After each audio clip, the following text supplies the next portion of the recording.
asalaamaaleykum mbokki internet yi nga xam ne yéen a ngi ñuy suivre fii ci IYAT TV ñëwati nañ ci seen émission la vérité sur l'actualité tey dañuy ñëw ci beneen mbir boo xam ne mi ngi xew ci ministère de l'agriculture et de l'élevage muy monsieur Mabouba Diagne dalaloon ñi nga xam ne ñoom ñooy sàmmkat yi ñi nga xam ne ñoom ñooy gérer wàllum càmm gi ñoom la dalaloon doon waxtaan ak ñoom du ma ne lépp ay intervention yi nga xam ne yëpp yuñ jara xoolaat la mais daf ci am ñaar yoo xam ne man ça m'a fait mal au cœur parce que dañuy gis que ni dans le temps de Macky Sall nit yi daan nañu wax ak ñi nga xam ne ñi nga xam ne ñoom ñooy autorité yi ak respect mën naa wax sax ak ragal mais bu ñu xoolee ñi nga xam ne jàkkaarloo nañ ak Mabouba Diagne ak xeetu waxin bi nga xam ne moom la ñuy waxee arrogance bi nga xam ne moom la ñu àndal saaga yi nga xam ne am na ci biir wax ji tey biñ ko waxee ba pare ñu dem delluwaat seeni kër te dara fekk leen si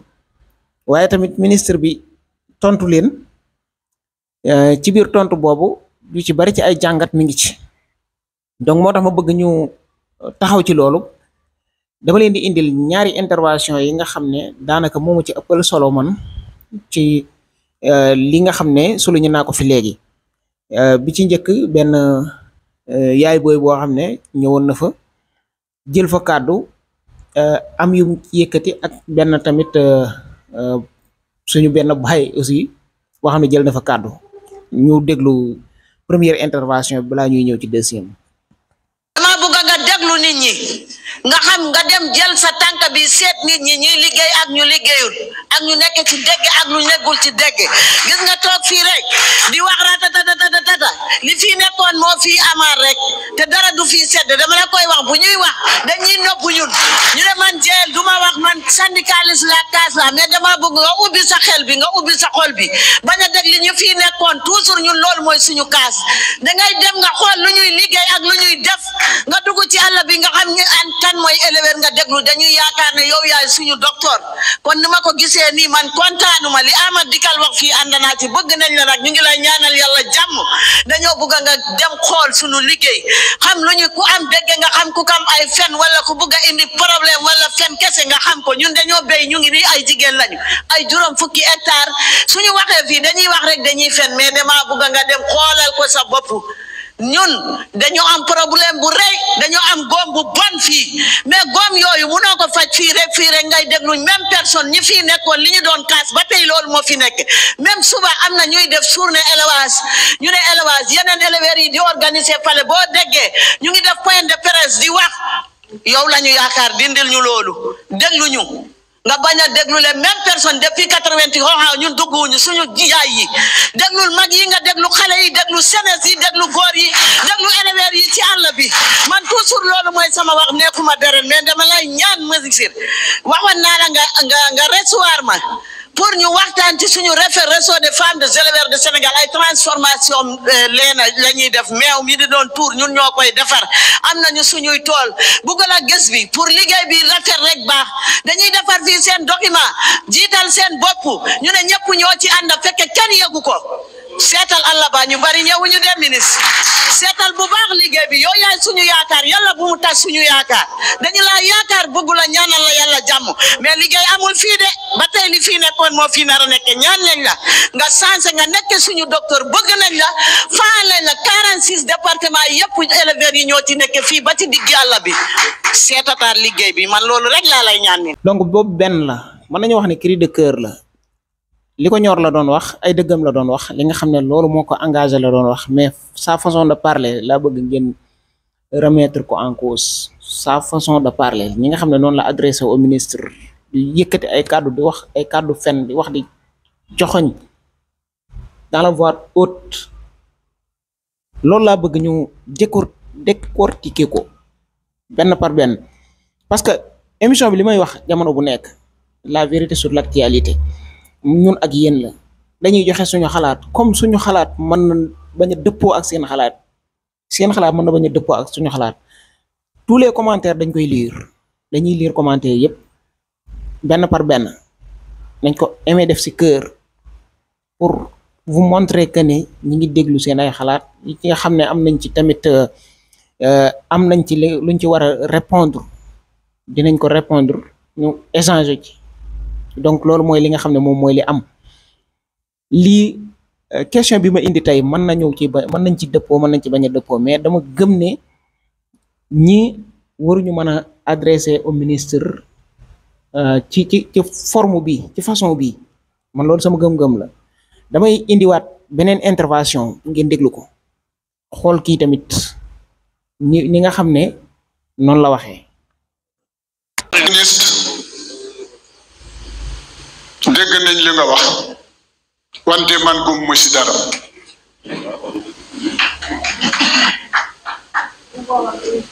parce que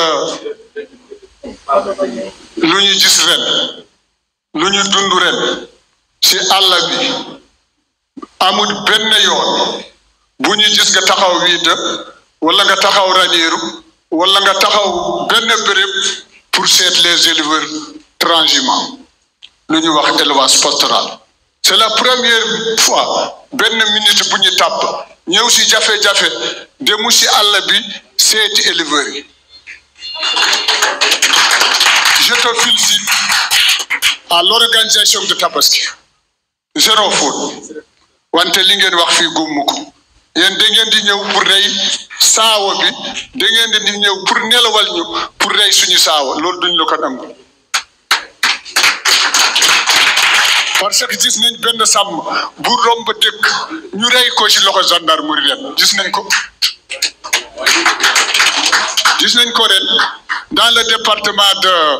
nu mu tudd encore Malem Hodar gendarme ñëw di sécuriser nit ko ñu réew ko ci loxo gendarme gis nañ ko te dafa romb dëkk rek ak juróom aussi dafa am benn confusion monsieur le ministre suma jarbaat nga dem la observer bu baax jour bi nga ñëwee séerase première fekk nga ma fa bu nga ñëwee deuxième fekk ma fa tukki nañ ak avion ba ñu dem Galoy dem lay observer bugguma wax leneen loo xam ne li dina la naqari wante dégg lay wax da ngeen di ñëw di rey pastoralisme bi loolu moo leen indi bu leen ñu sonal non ministre laisse-moi terminer maa ngi leen di ñaan yéen ci yéen sidil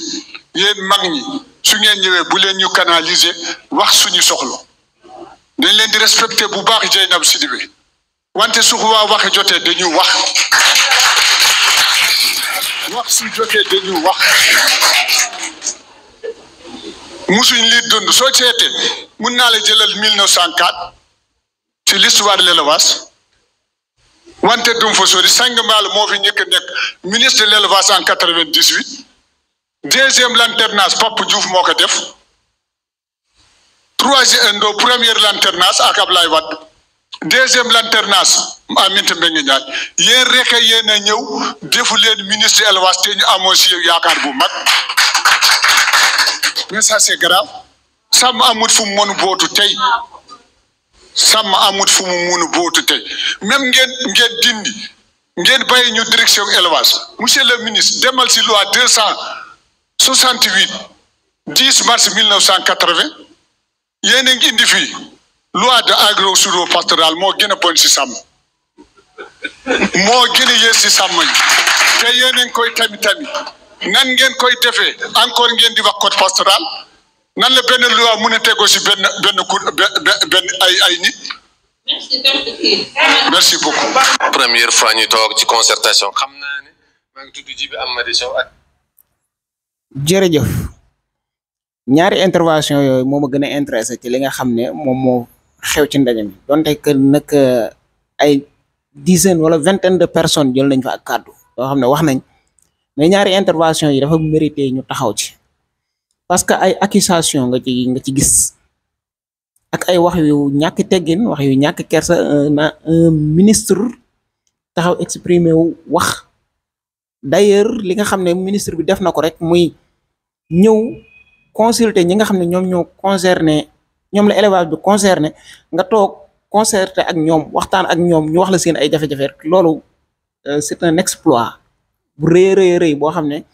ministre bi def na ko foofu rek bu fa yamoon sax du ma gën a xóot foofu parce que ministre bi am na tontu dinaa leen indil tontu ministre bi li nga xam ne ministre bi tontu na ko mais dama bëgg ñu xam ñan lañu amal affaire parce que li Ousmane Sonko yàgg a wax système daf fi yàgg am ñu koy dundal am ñu ciy dund loolu mooy dëgg xam nga bu ñu jëlee ministère de l'élevage boole ko ak ministère de l'agriculture ñoom nee na élevage mënul bootu fenn pourtant ñoom ak agriculteurs yi ñoom ñoo nekk ci li nga xam ne ñoom ñooy àll bi problème heure boo ko déggee ci élevage bi ki nga xam ne mooy un éleveur et un agriculteur ñoom ñoo am problème li ci ëpp ñoom ñoo am problème ci seen biir donc ñoom ñoo bokk àll bi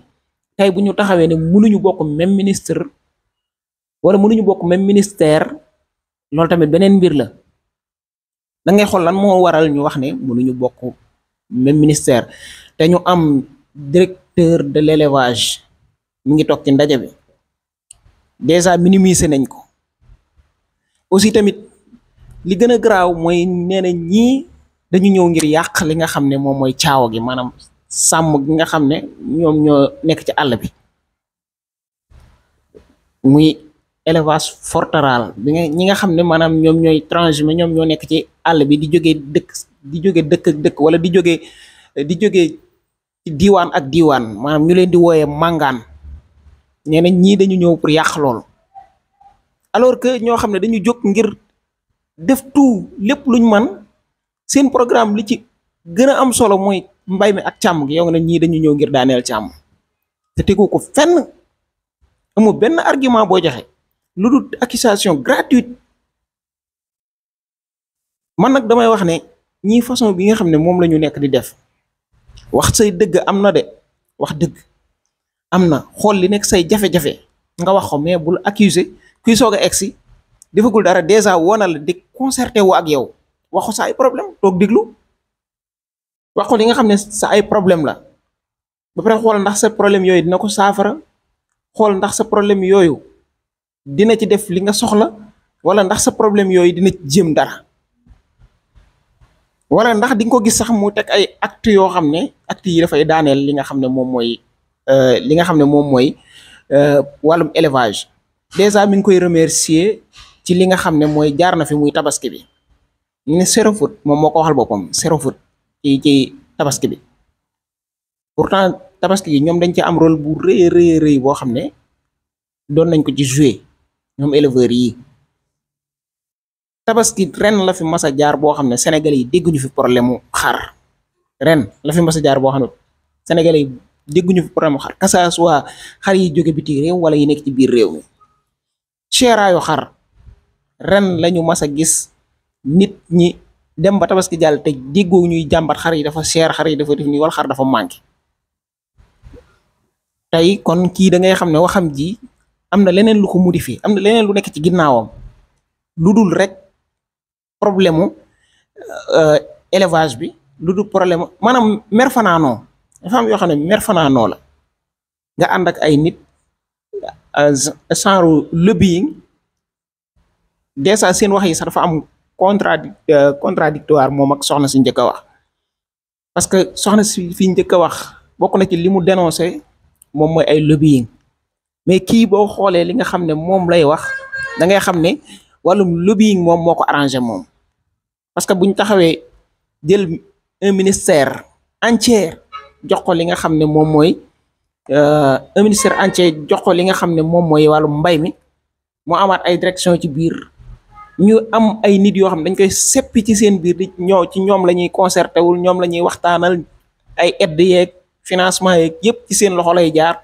déjà ñu baree ñoo xam ne fayuñu ay financement yoo xam ne joxe woon nañ leen ko te fayuñu ba léegi fayuñu te loolu bokk na ci réponse bi nga xam ne ministre bi joxe na ko damay gën a gudd na ba pare sax mais damay ñëw ci réponse bi nga xam ne ministre bi joxe na ko réponse bi ministre bi joxe dama bëgg ngeen déglu ko attentivement fi nga xam ne foofu la ministre bi ñëw laal na ay points yu bari nag il faut prendre du temps pour mën a déglu bu baax li ministre bi wax. loolu aussi ce qu'on va aussi faire peut-être man en tant que ministre su ma yàlla dimbalee damay dem ci 14 régions yëpp peut-être à chaque fois que j'y vais aussi ñu woote ay kuréel yoo xam ne dañuy discuter entre éleveurs ak agriculteurs donc loolu aussi peut-être dinaa ci xalaat. Troisième point bi nous venons de signer une convention de partenariat avec ASP te ASP yi nekk nañ ci commune Sénégal yëpp peut-être aussi utiliser les ASP ak aussi maires yi pour pacifier le dialogue entre agriculteurs ak éleveurs donc si loolu noonu laa ko bëggee ñu xalaat si maintenant il y a quelqu'un qui m'a parlé de pas mal de cas où des éleveurs sont actuellement dans des situations de jugement avec la justice loolu aussi li ma leen di ñaan je vais demander képp koo xam ne nii yaakaar nga ne commune dans les 46 communes départementales dans les 550 communes am nga fa éleveur bu am problème avec la justice parce que éleveur bi dafa am jafe-jafe ak agriculteur mu am na mu demee nañu jël liste bi yëpp ñu jox ko directeur de l'élevage man su ma jotee ci liste bi dinaa bind le ministère de la justice man ma dem togg ak moom ñu xool cas par cas nan yenn jéego lañ ci mën a dox loolu moom mooy adresser les problèmes les éleveurs qui ont des démêlés avec la justice à cause des agriculteurs am na aussi suma juumul benn ay écoles yu ñu tëj parce que y a eu des problèmes entre éleveurs ak agriculteurs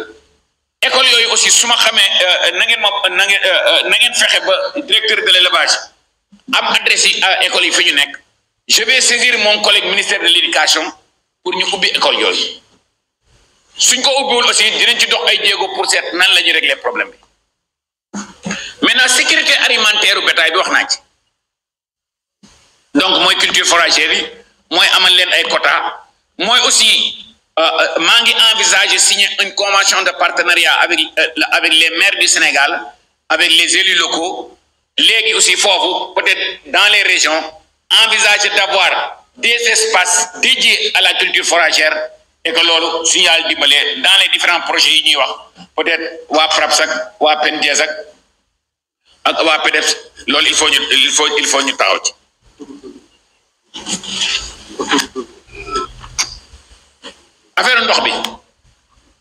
affaire ndox bi pour man c'est l'un des problèmes les plus complexes mais li yàlla di def su ma juumul PEDEF si dina ci def jéego yu bari dans les 12 prochains mois mais aussi encore une fois de plus pour dire l'importance de la proposition du président Arona Galoba commission groupe bi nga xam ne nii comité bi nga xam ne nii ñoom ñooy réfléchir sur autosuffisance ak accès à l'eau na ngeen consulter aussi tous les 46 communes départementales ngeen ne ñu kat ngeen diviser priorité yi ngeen ne village nangam commune nangam département nangam ci priorité yi la bokk parce que fi mu nekk nii lii am mooy Sidi kat suma xarit la wala Sidi kat moom moo gën a baatam moo gën a kawe taxaw ñu defal ko forage mais yéen éleveurs yi su ngeen dajaloo ngeen ne commune bii mooy priorité ñun opportunité bu ñu amati pour defar forage si seen priorité la ñuy dem nga xam ne léegi jaratul sax ngay xam kii que ça soit dans le ministère yéen éleveurs yi su ngeen définiree ngeen ne da ngeen ñu bëgg 5 ans yi di ñëw ngeen defal ni dama joxe benn exemple 100 200 300 forages yéen a xam priorité yi lan la ngeen wax ñu ban village mooy priorité su ko defee man damay dem ak toog ak sama collègue ministère de l'hydraulique ma ne ko suñu éleveurs yi lii mooy seen soxla na fii mooy priorité yi balaa nga may defar feneen forage defaral leen ñii forage d'abord ba pare est-ce que mën nañoo d'accord sur ce principe là donc donc action point bi mooy yéen a may indi ngeen ne ma ces 5 prochaines années 2024 fii laa bëgg ngeen ma defar forage 2025 fii laa nga defal ma bëgg forage 2026 su ko defee léegi man su may signer une convention de partenariat avec ministère de l'hydraulique loolu laa koy laaj su ma amee projet ñun tamit PDEPS PRAPS PNDS su may defar forage aussi du ma dem rek defar forage Foundiouly damay defar forage bi yéen fi ngeen ko bëgg pas ñun fi ñu ko bëgg. Maintenant apiculture bi wax nañ ci élevage porcine bi wax nañ ci maintenant pour je vois plus le président des équidés mais d'accord président équidé mi ngi nii maintenant directeur bi léegi ce qu'on va faire non le président est parti parce qu'il était là-bas oui maintenant ce que je suggère je leur avais dit ça et que ni ma ko dégg moi ils étaient en train de préparer déjà la stratégie parce que j'ai déjà dirigé j'ai déjà présidé 2 finales de course épique dama leen defoon commande ne vous me faites la stratégie nationale su ngeen ko paree ñu organiser benn journée boo xam ne yéen da ngeen di ñëw fii on ne fait que ça comme ni ma waxee éleveurs yi ñu am un plan quinquennal ñu ne plan bi léeg lii la ñuy def apiculture bi aussi madame Senghor je suggère qu'on fasse la même chose maa yore yàpp tuuti maa yore carotte tuuti li ma waxoon sama mbokku baykat yi laa leen di wax bor dañ koy fay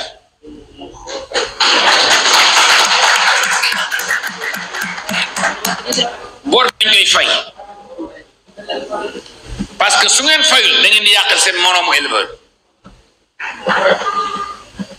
su ngeen fayul da ngeen di yàqal seen moroomu éleveur lii benn la deuxièmement dama bëgg aussi ngeen di regrouper wu en GIE wala en coopérative xam nga lu tax regrouper wu en GIE en coopérative am solo wolof dafa wax ne mu ne lu benn man ñaar ko dàq su ngeen regrouper wu en GIE xam ngeen yéen éleveurs yi des fois damay wax ba jàll ma ne te am na ku ko wax fële defe naa kii moo ko wax kii Fall Dour Fall élevage bi su doxee dëkk bi dox dama toogal sama benn xarit bu nekk banque mondiale ma ne ko soo comprendre éleveur ni muy fonctionner mën nga modéliser développement Sénégal mu ne man lu tax ma ne ko su amee boy bi dafay jur lu bëri ci at bi moom lay jaay mu faj soxla kër gi su tabaski jotee ba mu jaay xar yi les grosses dépenses de la maison mooy tabax néeg xale jàng école yi xale yi yenn soxla yi xar bi moo koy def su bëggee dem Màkka dafay jaay nag n'est-ce pas noonu la ñuy dundee suñu mbokk éleveurs yi donc modélisation boobu su ngeen xamee ngeen ko noonu peut-être aussi war nañoo organiser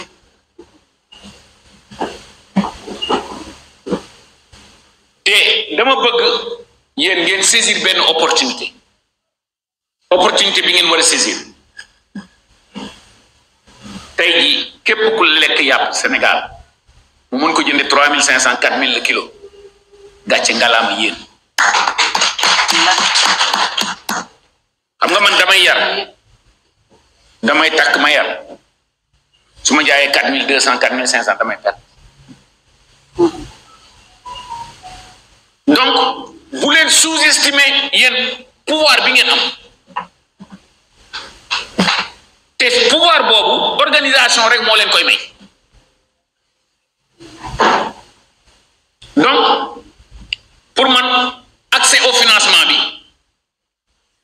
yéen a yore caabi ji li ngeen yore caabi ji bi mooy ñi amal LBA nañ fay LBA su ngeen fayee am nañu bëri fi duñ ma bàyyi ma fen xam nga ministre du lijjanti affaire FONSTAB madame Diouf ñaata yoon laa lay woo man mii maay woote ma ne kii lijjantil ma problème mu ne kii ma ne non defal nii donc loolu su ngeen ma bëggee may doole ma koy continuer def il faut ngeen di fay bool madame Sow Mali lu tax ma xam turam Awa Sow dañ ko lebal mu fay normal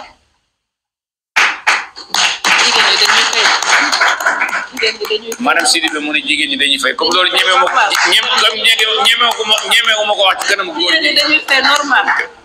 donc financement bi xam nga maa ngi di ngeen gis fan yi di ñëw maa ngi def benn convention de partenariat avec ministre de la famille et de la solidarité.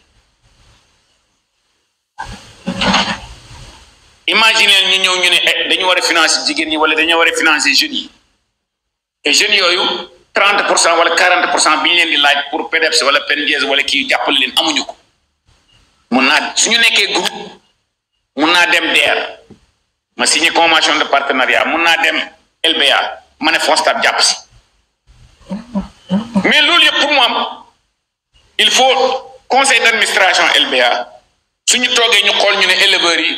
ñu ne ñoo ngi fay seen bopp donc loolu maa ngi leen ciy jàppale maa ngi leen ciy ñaan aussi ñi nga xam ne dañoo am ay ardoises yoo xam ne fay ñëwee ñu góorgóorlu ci côté boobu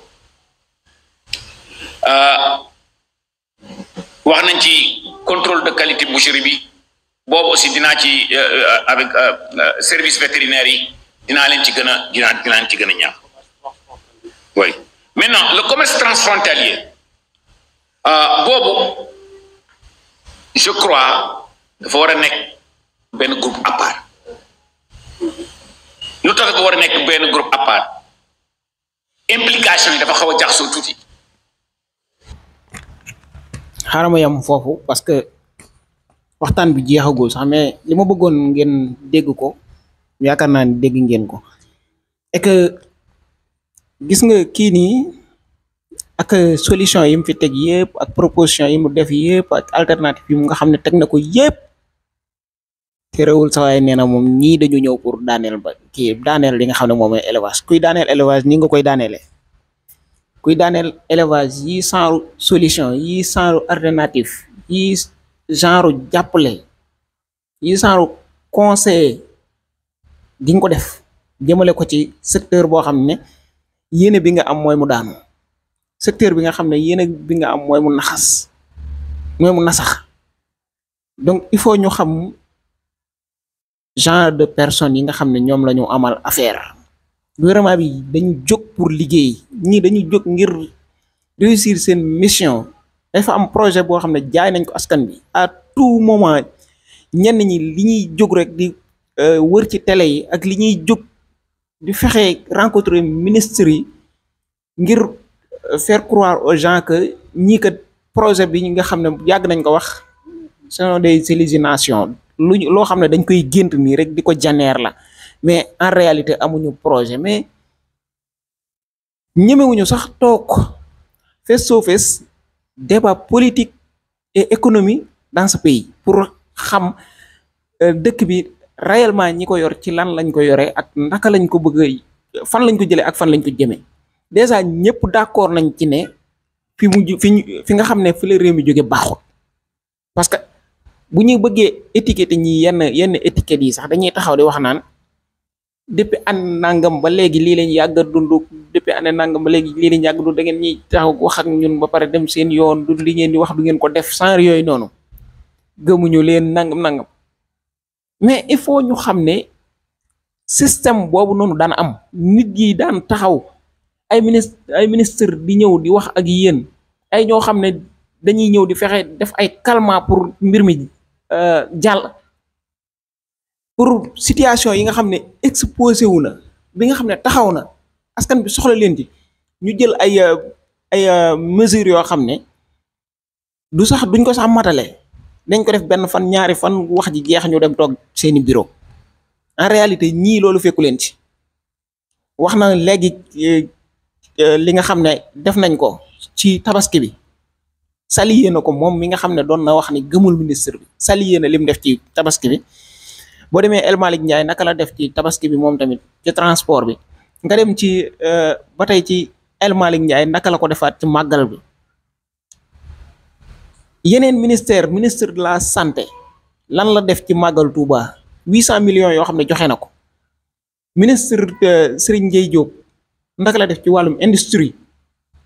pour relever ko xam ne usines yu baree bari yu ne woon fii biir Sénégal dañoo daan woon tey Sonacos commencé wul waat di produire diwlin niinal mi ngi commencé waat di dugg sur le marché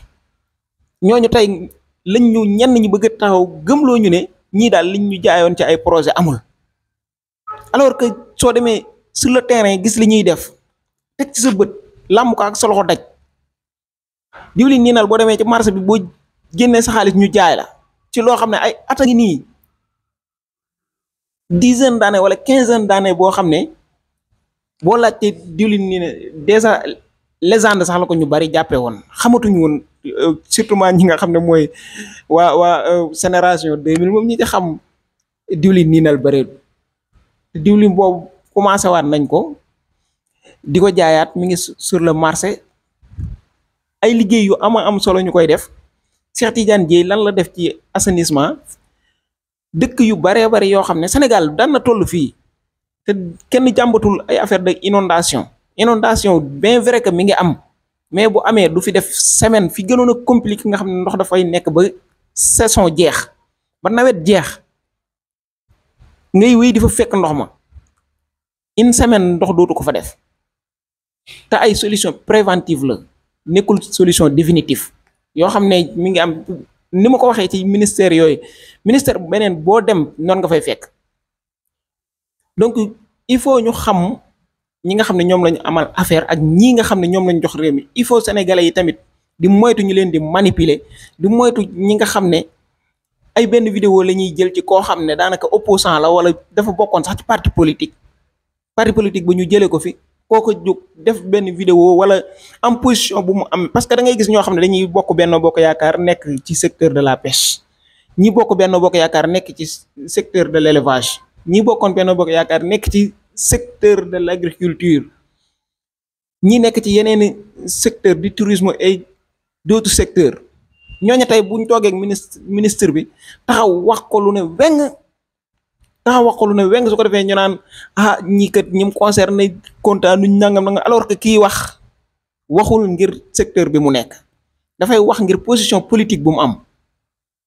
mais en réalité ñi nga xam ne ñoom ñooy sénégalais yi nga xam ne ñoom la ñuy liggéeyal ñi ngi leen di satisfaire ñi ngi gis seen bopp ci li ñuy di liggéey donte que matalaguñ lu baree bari parce que bu ñu fàtte ne 4 et 5 mois ci la ñu nekk ci ñoo xam ne lu ñu yàq 60 ans donc il faut ñu soutenir leen jàppale leen ba pare ñuy communiquer ci li nga xam ne ñoom la ñuy def li nga xam ne ñi ngi koy liggéey ñu koy communiquer di ko wone di won sénégalais yi ne fii lañ jëlee réew mi ñi ngi def ay fee nangam lii def nañ ko te ku ci làmb sa loxo daj ko du lu kenn mën a weddi donc loolu du ay manipulation ak di wër ci télé yi wala taxaw ci kanamu ministre di wax yenn façon wax yi naan damay wax dëgg alors que yow mi ngi wax sax xam nga ne li ngay wax waxoo ko ngir ay conviction ngir ay gëm-gëm boo am da nga koy wax rek ngir ne naa jéem a ridiculiser ministre bi naa jéem a wane ne ñii ay politiciens lañ comme ñëpp naa jéem a wane ne politiciens yi jërut te li ngeen leen di wax d'ailleurs ñi fi nekkoon xalaatoo leen woon jàkkaarloo ak ñoom di leen wax à ce ton là xalaatoo leen ko woon mosoo leen am xalaatu wala ñeme fitu taxaw di adresser un ministre comme nii nga xam ne yéen a ngi koy def ak yenn ministres yi nga xam ne yéen a ngi dajeeg ñoom te ñu nangul leen ko nekk ay démocrate nekk ñoo xam ne dañoo gëm ne nit ki dafa war a am liberté am wax li mu bëgg a wax à travers loolu ngeen nekk fi di wax di n'importe quoi yoo xam ne amul bopp amul genn ndax xam ngeen ne dara du leen ci fekk donc il faut loolu arrêter fii nag li ma yàgg a wax rek lu ngeen fi teg ci manipulation wala bëgg a tuumaal gouvernement bi nga xam ne gouvernement bu bees la te mu nekk di liggéey bu am solo dinañu ñëw bennal ko dindi ko ba mu jeex won sénégalais li nga xam ne moo am li nga xam ne moom moo fi nekk asalaamaaleykum wa rahmatullah